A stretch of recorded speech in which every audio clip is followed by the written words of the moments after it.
எல்லாருக்கும் வணக்கம். உங்களுக்கும் உங்க குடும்பத்தை சார்ந்தவங்களுக்கும் பொங்கல் பண்டிகையோட நல்வாழ்த்துக்கள். பறவைங்களோட ஊர்ல பொங்கல் பண்டிகை. பறவைங்களோட ஊர்ல பொங்கல் பண்டிகை களை கட்டி இருந்துச்சு.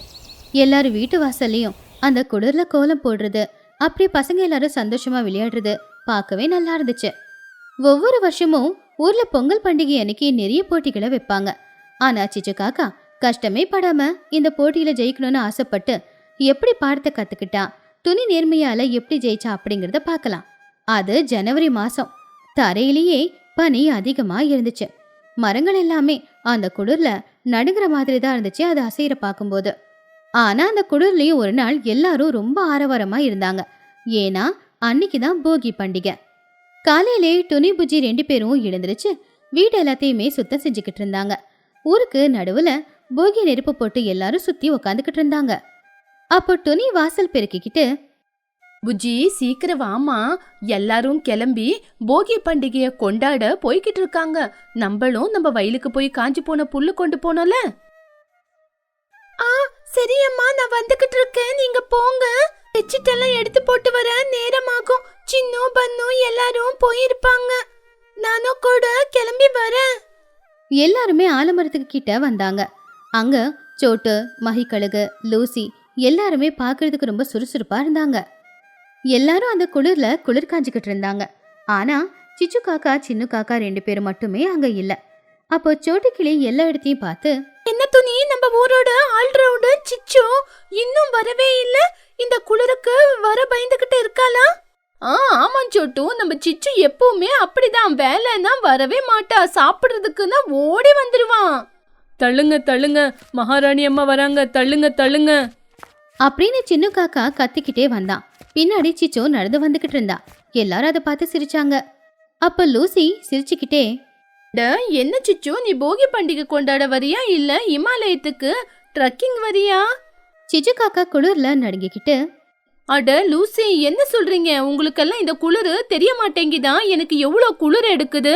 டாக்டர் என்கிட்ட சொல்லியிருக்காங்க, இங்க பாருங்க சிச்சு, இந்த குளிருக்கு வெளியே போகாதீங்க, உங்க ஸ்கின் எல்லாம் இன்னும் கருத்துரும் அப்படின்னு. ஓ அப்படியா, சரி சரி. ஆமா, போகி கொண்டாட பழைய துணி எல்லாருமே கொண்டு வந்திருக்காங்க. ஆமா, நீ பழசுன்னு என்ன கொண்டு வந்திருக்க?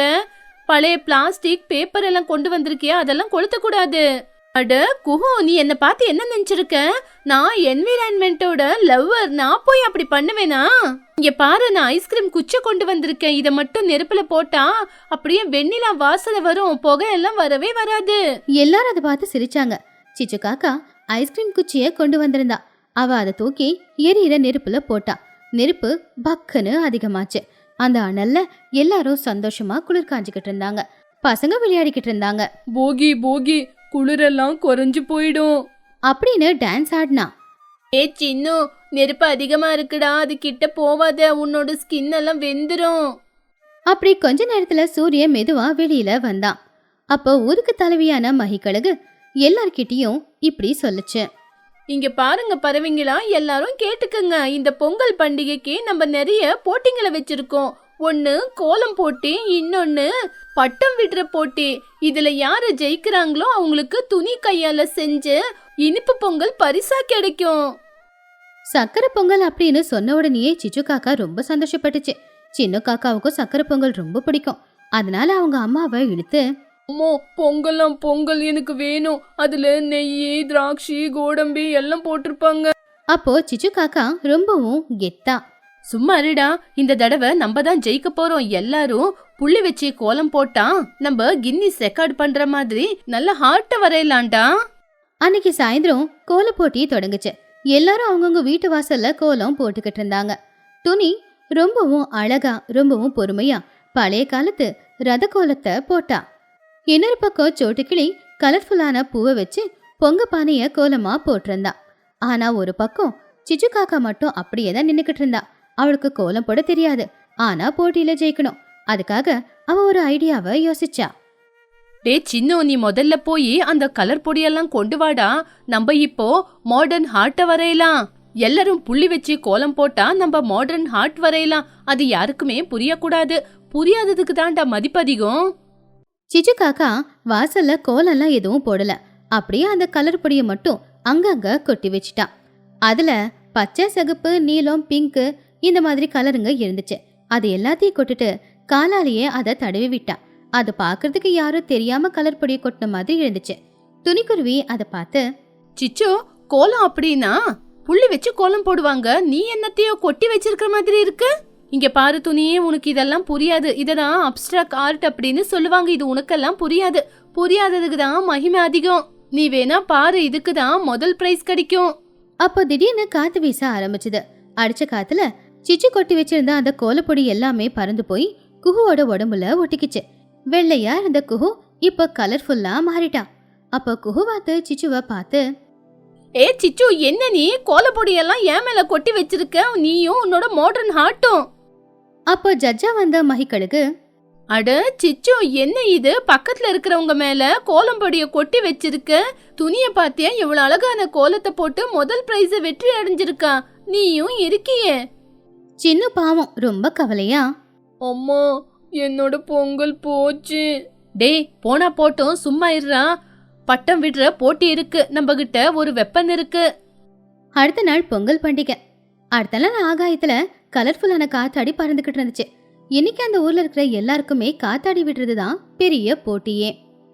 அதுல கலந்துக்கிறதுக்காக துணி புஜி 2 பேரும் ரொம்பவும் மெல்லிசான பேப்பரை வச்சு காத்துல ஈஸியா பறக்கக்கூடிய காத்தாடிய தயார் பண்ணாங்க. அம்மா, இது உண்மையிலேயே பறக்குமா? இவ்வளவு மெல்லிசா இருக்கு. புஜ்ஜி, இல்ல புஜ்ஜி, இந்த மாதிரி மெல்லிசா வெயிட் இல்லாம இருந்தாதான் காத்துக்கு நல்லா பறக்கும். எல்லாரும் ஆகாயத்துல காத்தாடிய பறக்க விட்டாங்க. ஆனா சிச்சு காக்கா ஒரு அட்டைப்பெட்டியில இருக்கிற அந்த பேப்பரை எடுத்து அதுல காத்தாடிய செஞ்சு அதை சுத்தி கோல்டன் கலர் பேப்பரை ஒட்டியிருந்தா. அது பாக்குறதுக்கு பளபளன்னு ஜொலிச்சுக்கிட்டு ரொம்பவும் அழகா இருந்துச்சு. ஆனா காத்துல தான் பறக்கவே இல்ல. சிச்சு அத்தை, அது ரொம்ப வெயிட்டா இருக்கிற மாதிரி இருக்கு. அது காத்துல பறக்குமா? இங்க பாரு புஜ்ஜி, வெயிட்டா இருந்தாதான் காத்துல பறந்து போகாது. இது என்னோட டெக்னாலஜி, என்னோட சயின்ஸ். போட்டி தொடங்குச்சு. காத்தாடி பறக்கட்டும், காத்தாடி பறக்கட்டும்னு சத்தமா பாட்டு பாடிக்கிட்டு எல்லாரும் காத்தாடி விட்டுக்கிட்டு இருந்தாங்க. துணியோட காத்தாடி ரொம்ப மெலிசா இருக்கிறதுனால காத்துல வேகமா மேல பறந்துச்சு. காத்து எந்த பக்கமா போகுதோ அந்த பக்கமா அசிச்சு அசிச்சு விட்டுக்கிட்டு இருந்தா துணி. சோட்டுவோட காத்தாடியும் நல்லா தான் பறந்துகிட்டு இருந்துச்சு.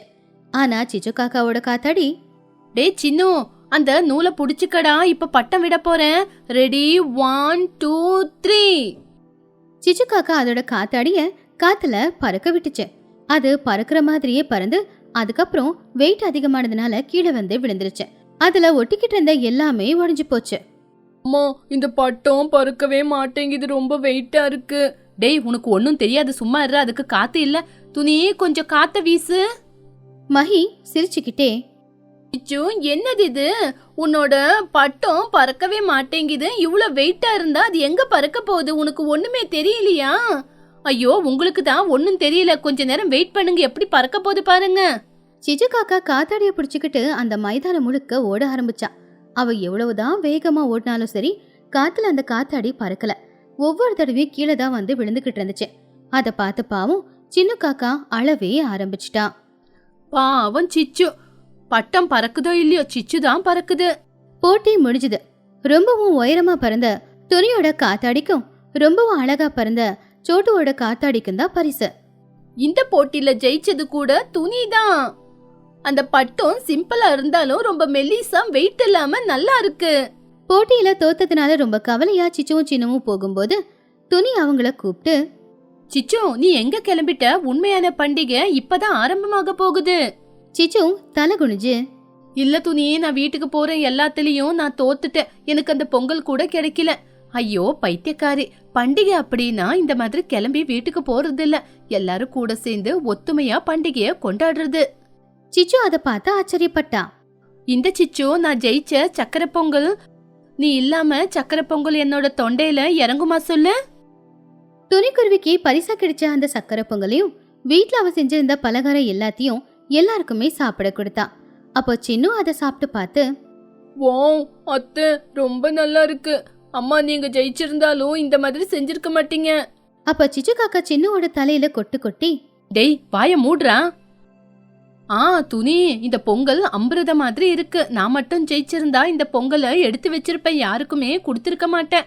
ஆனா நீ அந்த மாதிரி இல்ல, நீ ரொம்ப நல்லவ. சிச்சு, நீ ஜெயிக்கிறதுக்கு எப்பவுமே ஷார்ட்கட் ரூட்டை தான் தேடுவேன். ஆனா துணி தைரியசாலி, நல்ல விதமா தான் தேடுவான். சிச்சு அத்தை, இன்னொரு தடவை நல்ல பட்டத்தை செய்யுங்க, இந்த மாதிரி எல்லாம் செய்யாதீங்க. சிச்சு காக்கா சிரிச்சுக்கிட்டே, சரிடா, இன்னொரு தடவை நான் துணிகிட்டயே ட்ரைனிங் எடுத்துக்கிறேன். எப்படி கோலம் போடுறது, எப்படி பட்டம் விடுறது அப்படின்னு கத்துக்கிறேன். பொங்கல் அன்னைக்கு சாயந்தர நேரம் எல்லா பறவைங்களும் சந்தோஷமா ஒன்னா உட்காந்து பேசிக்கிட்டு இருந்தாங்க. அப்படி அன்னைக்கு தைப்பொங்கல் நல்லபடியா முடிஞ்சது. அடுத்த நாள் மாட்டு பொங்கல். எல்லாருமே வீட்டுல இருக்கிற பசுமாடுங்களுக்கு பூஜைய செஞ்சாங்க. அதுங்களுக்கு தேவையான எல்லாத்தையும் சாப்பிட கொடுத்தாங்க. அதுக்கப்புறம் விவசாயம் செய்யறவங்க எல்லாருமே வயலுக்கு போனாங்க. அவங்க வயல்ல என்னெல்லாம் விளைஞ்சதோ அது எல்லாத்தையுமே வச்சு ஒரு பூஜையை செஞ்சு முடிச்சாங்க.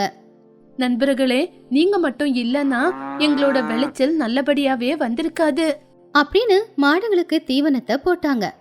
ஆமா, நீங்க மட்டும் இல்லனா நைட்டும் பகலும் எங்களுக்காக ஒழிச்சு கொடுத்திருக்கீங்க. உங்களாலதான் இன்னைக்கு நாங்க வெற்றி அடைஞ்சிருக்கோம். உங்க நல்ல குணத்தை உங்ககிட்ட இருந்து நான் படிக்கணும். சிச்சு, நல்ல முடிவை தான் எடுத்திருக்க. அப்படி அந்த வருஷம் பொங்கல் பண்டிகை 3 நாளா பறவைங்க எல்லாரும் சேர்ந்து சந்தோஷமா கொண்டாட்டாங்க. சிச்சு காக்கா அந்த பொங்கல் பண்டிகையில ஒரு பெரிய பாடத்தை கத்துக்கிட்டா. ஆடம்பரத்தை விட தேவைங்கிறது ரொம்ப முக்கியம். சுயநலமா யோசிக்கிறத விட எல்லாருக்கூடவும் பங்கு போட்டு சந்தோஷமா இருக்கிறது தான் வாழ்க்கைக்கு ரொம்ப சந்தோஷத்தை கொடுக்கும் அப்படிங்கறத சிச்சு காக்கா தெரிஞ்சுக்கிட்டு அன்னையில இருந்து எல்லாரு கூடவும் சேர்ந்து எல்லாத்தையும் பகிர்ந்து கொடுத்து அவ சந்தோஷமா பண்டிகையை கொண்டாடினா.